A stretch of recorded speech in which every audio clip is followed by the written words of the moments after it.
Aguna was the first Nigerian to use the word revolution in a public place. Nobody did before him. October 27, 1948. This is one of the architects of Nigerian independence. Till today, Nigeria have not honored my father. Not one street anywhere in Nigeria has been named after Aguna. Most people don't know that Mandela is not the person that started revolution in South Africa. The head of that ANC is Robert Sabukwe.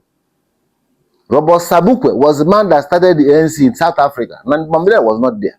Aguna was sentenced to 3.5 years solitary confinement. 3.5 years. He served in Kirikiri prison and he served in Kaduna prison. Who gave you freedom that you're enjoying today? You are naming streets after people like Sadi Abacha, who looted Nigeria. You name things after criminals. Those that looted us, those that killed innocent people, they are heroes in Nigeria. But those that fought for independence and freedom, great men and women of this country, nobody remembers them. Hello guys, this is Creative Law TV. We're live and direct in Enugu, in Jikoka local government of Anambra State. We are at the palace of His Royal Majesty Igwe Aguna the third, the first man to be called Igwe. He's one of the greatest Igwe in Igbo land, and we are here to tell his history. So Igwe Aguna is the only Igwe who is an activist, politician, and also a traditional ruler. The name Igwe came from him. He's the first person to be called Igwe in the whole Igbo land. So if you have Igwe in your town or anywhere, know that this where we are and this palace is where the name Igwe came from. And we are going to tell you the history. This is massive. He fought with Zig and they brought this independence we are enjoying today. He made sure that this Enugu was put in a map, and he wrote his name in a diamond, in a stone diamond. And you cannot talk or tell the history of this, anything concerning Igweship or traditional ruler in Igbo land without Aguna. He's a great man, and just follow us, and we're going to meet one of his sons who will tell us more about this great man. This is Enugu, and this is his palace. Let's go. Good day, ladies and gentlemen. Onye na-anụ ne Prince Igwe Aguna. Ihe a na-akpọ ọzọ onye nyere nyanya. Welcome to Bofori Palace. Bofori Palace is the resident home of His Royal Majesty Igwe Aguna III, Eze Enugu and Igbo Monde. This is not just a palace. It's also an institution of learning. If you want to learn the history of Igbo people, Nigeria, how this country got its freedom from our pre-colonial masters, which is Britain, this is the right place to come. Some of the things for information you'll get here, there's no other place in the world you get it. And I promise you that. So when we start going through so many things, then you know why I said what I said. Now, the Baekenemun, Aguna is Igbo Monde, the greatest traditional ruler in Igbo land. Let me keep it that way. The greatest traditional ruler ever lived in Igbo land. No traditional ruler in Igbo land have accomplished half of what Aguna did. And that is the truth. It can be backed up with facts and documents. Now, Aguna was born into the Agunolo royal family. His father, Lazarus Aguna, Lazarus Aguna, was born in 1884. And then when the British came to Enugu in 1906, Lazarus was the only person that could read and write then. And they appointed 4 warrant chiefs in this town, which was Lazarus, Ifachi Bekwe, Beleke village, Akigwe, Osili, and then Eduzo at the Bavon. But the British government then later appointed Lazarus the paramount ruler. The paramount ruler of Enugu. That was why he was in charge of everything. Umori Native Court was opened in 1934 at Enugu here. Lazarus was the president till he died in 1939. And so many other positions that he held. The main road that passes from Oka and pass through Enugu through Abagan and going up to Ukbo and Ogidi and stuff like that. That road, the original plan was that the road will have gone through Northia. Anybody knows where it's called for Northia, Fidengiri. You pass through Northia through the church, by the church, and then you have gone to Enugu Agidi. Lazarus, who was very influential then, approached the British, and then with his influence, they changed the map. And he told them the road will pass through Enugu, not just through Enugu, but it passed through in front of his house. Lazarus was the first person in Enugu to own a car. He was the first person in Enugu to read and write English language. He was the first person in Enugu first photographer in Enugu, Lazarus Aguna. He was the first person to build an upstairs.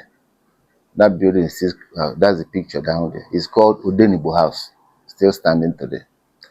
Lazarus was the first Enugu man to be baptized. He was the first Enugu man to have what you call church wedding in 1917 to his wife, late Priscilla Boyaguna. And he brought civilization to Enugu, Lazarus Aguna, and he died in 1939. Now, Aguna, my father, was born in 1921.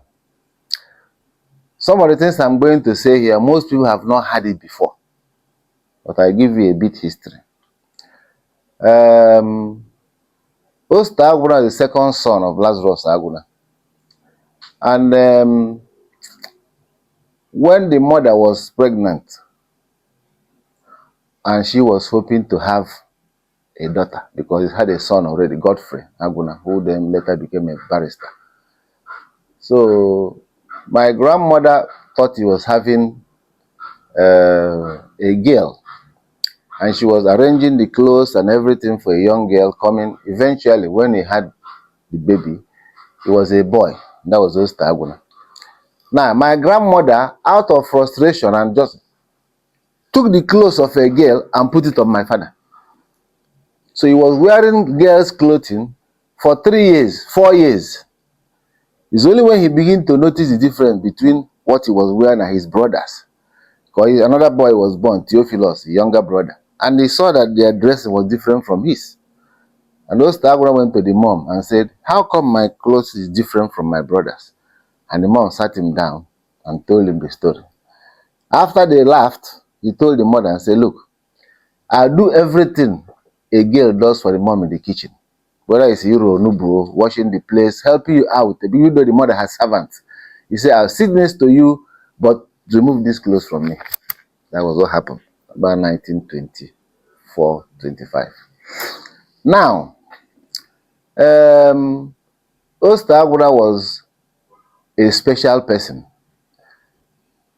Their mother has 6 boys and 1 girl. And Osta was the second son. But among all his siblings, he's the only person that their father, who was a king and lived a life of celebrity, had bodyguards, had servants. Lazarus did. The only person in Enugu that owned a car at that time. But he was sending Osta to go to become servants in other homes for training. He saw something special in him, and he was preparing him to what was going to come after. So Aguna, any Igbo person of age, we know the name Holy Nweje. The name Holy Nweje is a Nweje was an Onitshaman who was a priest. He was one of the first Anglican priests that was trained by the British. Aguna was a servant at Holy Nweje's house. And he will tell you in those days how Holy Nweje was a man who was a real priest. If he stepped on ant, he would kneel down there and pray. That's how holy he was. That's why the name Holy Nweje came by. He was a good priest and practiced this, not like what we have today. Now, after serving Holy Nweje, Aguna was moved to Siti Onyekwela. from North. C.T. Igwe, one of the prominent people in this area, he was a rich man in those days, in 1920s and 30s. All these things prepared him for what he become. Now, some incident happened in that place, which I don't think I'm going to go into details of that. Yeah? I won't go into details because it will be a bit of exposing something that why not, you know. All right. First, Aguna was serving C.T. Onyekwe. And there were about 3-4 boys who were washing plates there. Then C.T.'s wife had a baby. And that baby was a baby boy. The baby peed. Because in those days, the woman will cook separate food for the wife, for the husband and her children. Then the servant will eat from a different pot. There was that separation of class and segregation, whatever that is. But whilst I was washing plates, that was my father. He was only 7 years, 8 years old. And the baby that C.T. Igwe was carrying peed into what we call jiavo, which was yam with green and vegetables. The wife, not knowing that Oster was washing, turned the whole thing with the urine and shared it for the boys. This story, nobody have told it on air before, ever. You heard it first time from me. And what happened? Oster saw it. After the food was shared for them, he didn't eat the food. He kept his own aside. He was telling the boys, don't eat, don't eat. The boys said, oh, other boys said, we are hungry, we have to eat. So after washing the dishes, C.T.'s wife had gone into the room. Oster went and called her and said, Mama, come to the kitchen. I want to show you something. And what happened when C.T.'s wife came to the kitchen? Oster, a young man of 7, 8, took the plate of his own food and threw it on her face and ran into the bushes. Eventually, they found him and brought him home. His dad wanted to cane him. And he said to the dad, wait, let me tell you what happened. And dad said, well, he told the dad the story. And dad said, come, shake my hand, you are my son. And that was the last time he sent him to be a servant to any family. That was the last time he went anywhere as a servant. Now, when this road was big, because in those days you don't have caterpillars and all these machines we have today. It was raw manpower, cutting trees down with the machetes and moving things. It wasn't easy because there were a lot of trees here. So Oster, being a very stubborn boy, very, very stubborn, the father wouldn't let him go to school about 1928. He wouldn't let him go to school. He said, because he's very stubborn, go and work with the workmen, clean the bushes and, whatever. That was his punishment then. So it's good to set the record straight that this main road that passed through Enugu going to Abagana was influenced by Lazarus Aguna and nobody else. Anybody tell you any other name in Enugu, he big and whoever, they are lying. It was Lazarus influence that this road passed here.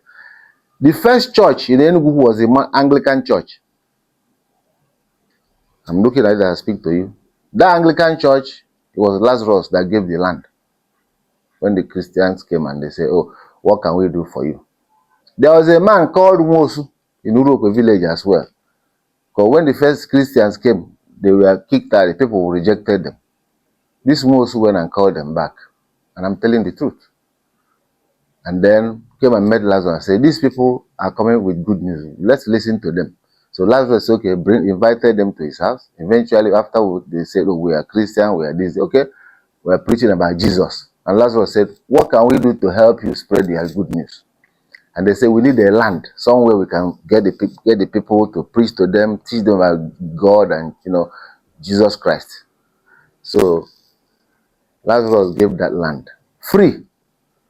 He built the first church in Enugu with clay, Ajoto. The first church. There are a few other Enugu people that contributed minor, whatever, but if that first church was built with 100 naira, 99% came from Lazarus' pocket. That's why he was the first person to be baptized. He was the first person to have Christian wedding in 1917. He also built quarters with clay where the priests lived in those days. The Emmanuel Church in Enugu was the first church, Christian church, to come to this town, and it was influenced by Lazarus. The whole land where that church is built is land, 100%. Nobody else put anything. So today, some people will tell you that some village gave the land. No, it was Lazarus, Aguna.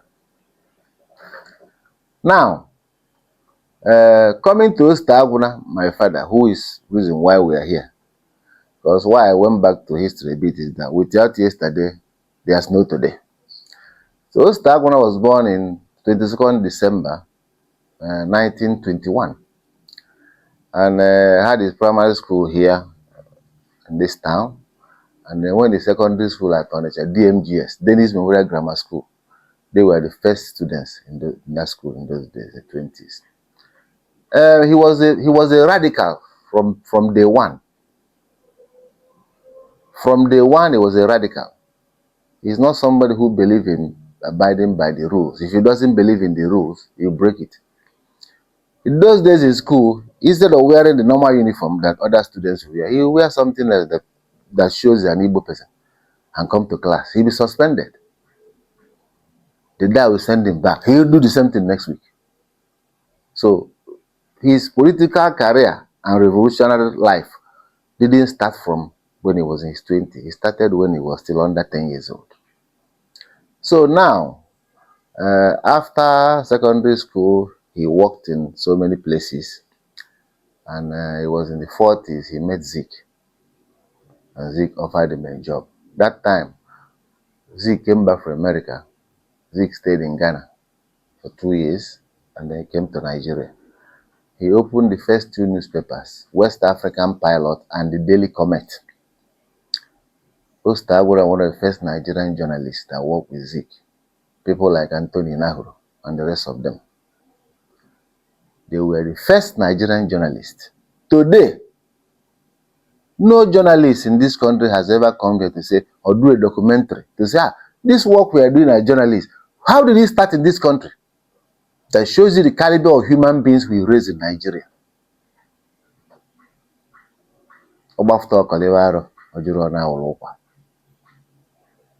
So it was in those days when they were in Pilot and Daily Comet. They joined the NCNC and they started their revolution. Nahuru was sent to jail for 6 months for writing some article against Lugard. Came out of jail. Now, in those days, Aguna arranged for a lecture titled A Call for Revolution. Aguna was the first Nigerian to use the word revolution in a public place. Nobody did before him. October 27, 1948. A Call for Revolution. That was the name of that title. Now, when this lecture was being planned, Aguna asked Nahuru to come and be the moderator. Nahuru said, no, I will not be part of this. I just came out of jail. And my father said, look, just come. If you are arrested, tell the judge you don't know what the whole lecture was about. And he let you go. Eventually, Nahuru was convinced. And the lecture was delivered. This lecture, in those days, every Nigerian, anybody who's caught with a copy of that lecture was sent to prison by the British government for 6 months. That was Aguna's lecture. Don't pay tax to the government, don't join the military, and so many other things to be boycotted. This is one of the architects of Nigerian independence. Till today, Nigeria have not honored my father. Not one street anywhere in Nigeria has been named after Aguna. He was tried. Let me tell you the difference. Nelson Mandela is my hero of South Africa. Most people don't know that Mandela is not the person that started revolution in South Africa. The head of that ANC is Robert Sabukwe. Robert Sabukwe was the man that started the ANC in South Africa. Mandela was not there. But when he came in, he championed the cause. Eventually, he was tried. When Mandela was declared wanted by the South African government, the racist regime in South Africa, Mandela went into hiding for 2 years. 2 years he went into hiding. Eventually, they caught up with him and he was tried. Aguna was declared wanted by the British. He went to the police. That's the courage. He went to the police and said, I'm going to put your handcuffs. He was charged for sedition. This is how T.S. Benson came into the history books. A man called T.S. Benson, Yoruba man, T.S. Benson, from Ikorodu, Utumba of Ikorodu, a great Nigerian. T.S. Benson in those days saw that NCNC doesn't have the money to buy a lawyer to represent those young men that was fighting for our freedom. He offered to give them free legal aid. T.S. Benson did it. But my father, Aguna, refused. He said, I'll defend myself. And on that day, he told the judge, anybody that go to law school today in Nigeria, you read Rex versus Aguna. That is the title of that case. Rex versus Aguna. Most lawyers will tell you they read it in school, of evidence. And it was the Aguna told the judge, I cannot get justice from you, since you are representing the same system of government to which I'm showing dissatisfaction. That was Aguna's word. And he was convicted. In those days, they were called into the judges' chambers and they offered houses in Ikoyi, scholarships. Go to any country in the West and you can study whatever you want. All this was for one reason, to put their ideas out of circulation. But they refused. Aguna ordered all Zikis. They walked out from the chambers of the judge and came to court and faced him.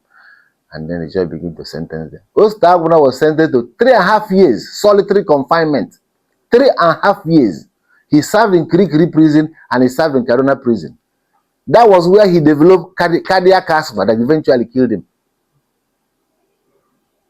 Aguna served 3.5 years in jail, solitary confinement for this country to have freedom. Today, not one street has been named after Aguna in this country. And we call ourselves Nigeria, a country that is so hostile to history, and you expect to progress and have unity when the souls of those that gave you freedom are falling in their grave.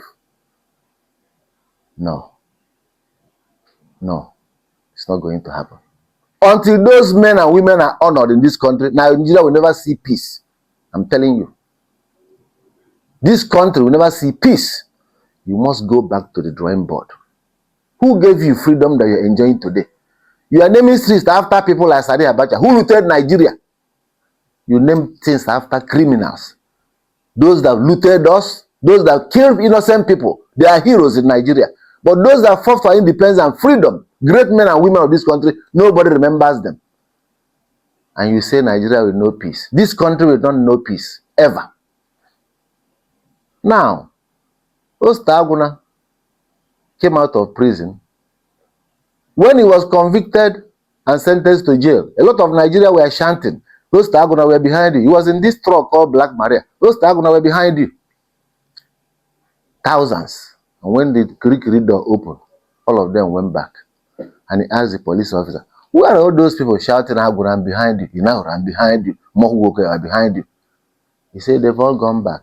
That was why Aguna said today, his quote is, I'm behind you is not a good slogan in politics. Either you are beside me or you are not. Because he felt betrayed by the crowd, the mob that came to court. If they so much believe in him and they want to pay the price, they will all join and say, you know what? Let the prison be flooded. The British cannot control it. Every Nigerian go to the next prison next to you and say, you know what? Lock me up. But that didn't happen. So, Aguna came to prison. Zik went to see him. Namda Zik Igwe went to see Aguna. And